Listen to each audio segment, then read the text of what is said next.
Hello students, I welcome you to E-Political Science lecture series. Today I will begin with the Public Opinion and Survey Research course. Public Opinion Survey Research course में पहले भी मैंने 5-6 जो है videos और articulation जो है upload करा है स्टूडेंट्स, तो आप उनको देख सकते हैं। उसके साथ साथ अभी recently public opinion survey research again you have to read in this semester and students के लिए ये क्वेरी था, डाउट भी था कि मैम बहुत सारे टॉपिक्स ऐसे हैं जो हमारे लिए न्यू हैं, बुक्स अवेलेबल नहीं है, बहुत सारी क्वेरीज थी। और ऑनलाइन क्लासेस में तो थोड़ा सा वैसे भी रहता है क्योंकि students they are not able to physically visit libraries and all.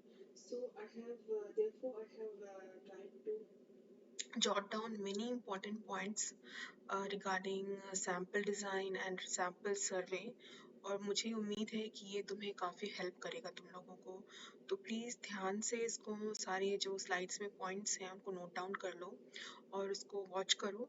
और इसमें अगर कहीं पे भी if you find any further clarification is needed then you can discuss with me in my class. Okay, so let's begin with today's topic, that is what is sample design। और sample design करने के लिए हमें किन बातों को ध्यान में रखना चाहिए और सर्वे क्या होता है, ये सारा एक जनरल अंडरस्टैंडिंग। और सैम्पलिंग टाइप्स कितने तरीके के हैं, major types. So basically we will first define, हम यहाँ पे परिभाषित करेंगे। हिंदी और इंग्लिश दोनों में ही मैं आपके लिए जो वीडियोस है वो अपलोड करती हूँ। दोनों मतलब लैंग्वेज में है, it's bilingual, and I believe that obviously you are going to get benefited from these efforts. So first of all, it's a definite plan for obtaining a sample from a given population. Basically ये design क्या है, एक plan है, एक मतलब हम एक रूपरेखा तैयार करते हैं, हिंदी में भी मैं समझा रही हूँ, एक सैंपल को ऑब्टेन करने में, ठीक है, फ्रॉम अ गिवन पॉपुलेशन। और हम सैंपल लेंगे कहाँ से, तो हम जो है पॉपुलेशन, जो जनसंख्या होगी वहां से लेंगे।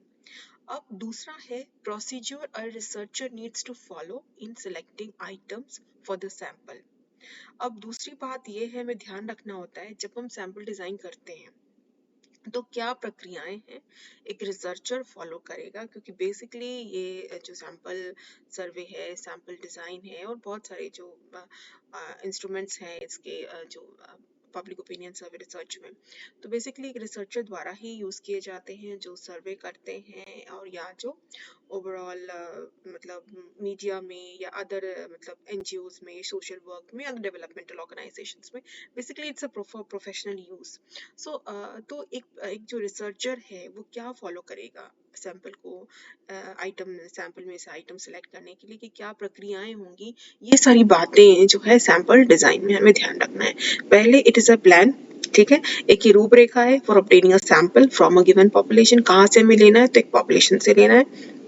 दूसरा क्या है, इसमें प्रक्रियाएं क्या फॉलो करेगा एक researcher in selecting items for the sample. Then how to design a sample in survey. अब next हमें ये ध्यान रखना है, एक बार हमें पता चल गया कि सैंपल क्या होता है, सैंपल डिजाइन क्या होता है। अब सैंपल डिजाइन को करने के लिए एक सर्वे में अगर हम सैंपल डिजाइन करते हैं तो किन किन बातों का हम ध्यान में रखते हैं सैंपल करने के लिए। जितने पॉइंट्स यहाँ मेंशन हैं गर्ल्स, ये तो है ही, आपको ध्यान रखने ही है। बाकी और भी एक आधे पॉइंट्स होते हैं जो हमें ध्यान रखने होते हैं, तो जैसे we will discuss in the class वो चीजें आपको क्लियर हो जाएंगी। तो पहला है define the objectives of survey in clear terms. ठीक है, ऑब्जेक्टिव्स क्या है सर्वे का, बेसिकली आप क्यों करना चाहते हैं सर्वे, या आपका कोई रिसर्च का प्रोजेक्ट है, या फिर आपका खुद का थीसिस का है, डिस्टेशन का है, कोई एनजीओ के लिए काम कर रहे हैं, कोई प्रोफेशनल ऑर्गेनाइजेशंस के लिए आप काम कर रहे हैं, आपका ऑब्जेक्टिव्स क्या है सर्वे का, बेसिकली वो आपका क्लियर होना चाहिए, क्योंकि बिना ऑब्जेक्टिव्स के हम कोई काम इसमें नहीं करते हैं। तो सबसे पहले तो हमारे ऑब्जेक्टिव क्लियर होने चाहिए। That is the idea of survey. Why do you want to do it?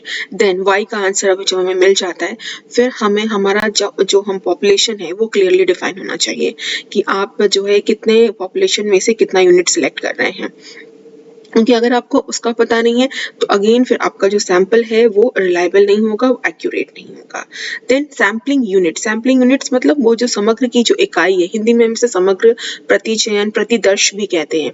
तो समग्र की जो इकाई है उसका फ्रेमवर्क क्या होगा? फॉर एग्जाम्पल अगर हम कोई भौगोलिक परिवेश से, यूनिट से, इकाई से हम कुछ लेना चाह रहे हैं, फॉर एग्जाम्पल राज्य है, जिला है, गाँव है, उससे, तो वो हो गया जोग्राफिकल यूनिट। अगर हम कोई सोशल यूनिट से लेना चाहते हैं, फैमिली से लेना चाहते हैं, ठीक है, तो हम फिर उसमें जेंडर क्या है, ये सारी बातों का ध्यान रखेंगे, या फिर लिटरेसी लेवल। तो बेसिकली क्या है कि हर यूनिट के आधार पर हमें यहाँ पे चयन करना पड़ता है सैम्पलिंग यूनिट्स को, और इसको ये हम फ्रेम कहते हैं, ये हमारा फ्रेमवर्क होता है। देन चौथा है deciding what exactly will be sample size. हमारा सैंपल साइज कितना होगा? साइज मतलब ये क्या बहुत ज़्यादा बड़ा हमें लेना है, या हमें बहुत छोटा लेना है, या हमें मीडियम लेना है, क्या लेना क्या है? सैंपल का साइज कैसा होना चाहिए? जैसे मैंने आपको क्लास में भी बताया था कि सैंपल जो साइज है वो डिपेंड करेगा कि nature of study you want to pursue, nature of research you want to pursue. But हम अक्सर ये कहते हैं कि एक अच्छा सैंपल वो होता है जो प्रतिनिधित्व करता हो अपने पॉपुलेशन का, that is representative, that is very pretty much clear that उस जो सैंपल है उसमें रिप्रेजेंटेटिव का आधार बहुत जरूरी है, तभी वो उसको अच्छा सैंपल बनाता है। दूसरा, पर्याप्त होना चाहिए, एडिक्वेट होना चाहिए, पता चले हमें जो है रिसर्च में हमारा ऑब्जेक्टिव समथिंग बहुत बड़ा है और हमने बहुत छोटा सैंपल लिया है, ठीक है। तो ये बहुत ज़रूरी है कि हमारा रिसर्च के ऑब्जेक्टिव, उसके जो स्टडी का जो पूरा हमारा आधार है, उसको ध्यान में रखते हुए हम अपने सैंपल को लें, क्योंकि बार बार हम जो है सैंपल को लेके फिर हम रिसर्च करेंगे, ऐसा नहीं हो सकता।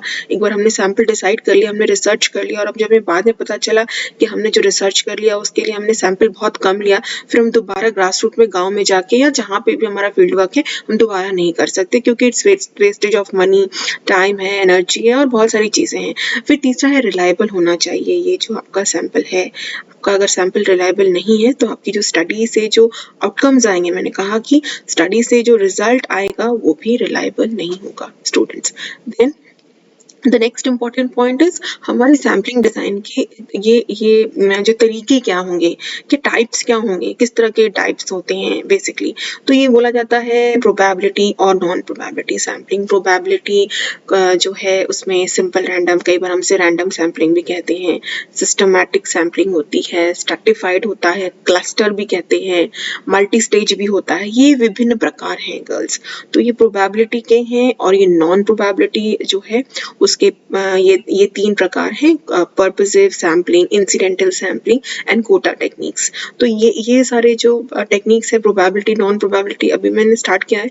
सो I am going to discuss that also, but इसके पहले ही मैंने आपको जो है प्रोबेबिलिटी और नॉन प्रोबेबिलिटी पे भी मैंने जो है वीडियोस अपलोड किए हैं, though they are not in the form of slides and they don't have the written content there, but they definitely they have the articulation students. तो आप, मुझे लगता है कि आप इससे काफ़ी बेनिफिट करोगे, और कंटिन्यूसली जो है you keep studying and reading, revising things, because unless and until you revise things, you practice things, you try to relate that what is sample, research क्या है, सर्वे क्या होता है, ये सब छोटे छोटे जो डेफिनेशंस हैं वो आप रेफर कर सकते हो। मैंने कहा भी था कि इग्नू का एक मटेरियल है और बुकलेट है, that also you can refer, and the books also I have told you.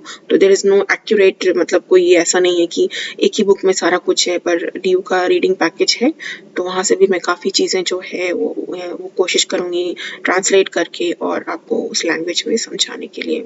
So have a nice day students, and take care of your health and keep in touch.